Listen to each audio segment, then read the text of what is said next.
Menta perlongan wara HP ke kubur. Pak sop ke China iki plane ban kitir thama se Iran.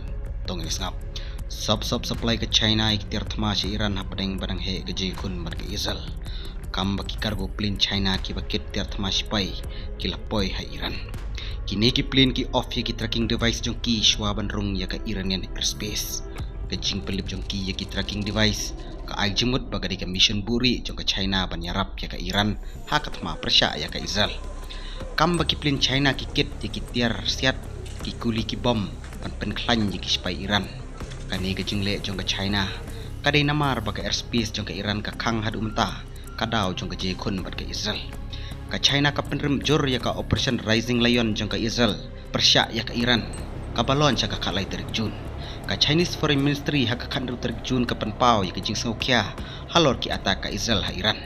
Ka China ka banru ba ka jing khnyot ya ka kendo ka siap jong ke Iran kala manang penjur ya ke jengkun ha ka kanyu terjun kano ka China yu presiden ka Amerika bo aiding ya ka thma Israel Iran.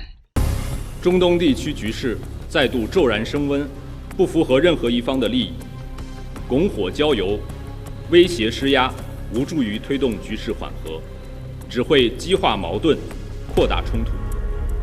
中方呼吁有关各方，特别是对以色列有特殊影响的国家，应负起应有的责任，立即采取措施，为紧张局势降温，避免冲突扩大蔓延。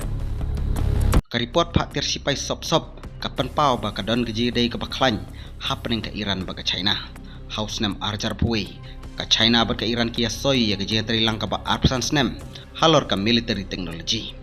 Ka China ka di ka perlok khai pateng ba khli jong ka Iran bat ka dei ka nong tit umpnyang ka barat ba tam wat laki sanction ka Amerika. House nam arjar pulai ka China ka dei ka nong penyesuk happening ka Saudi Arabia ba ka Iran ban wara biang ya geji dei. Khobli Shibun Storyteller London Network.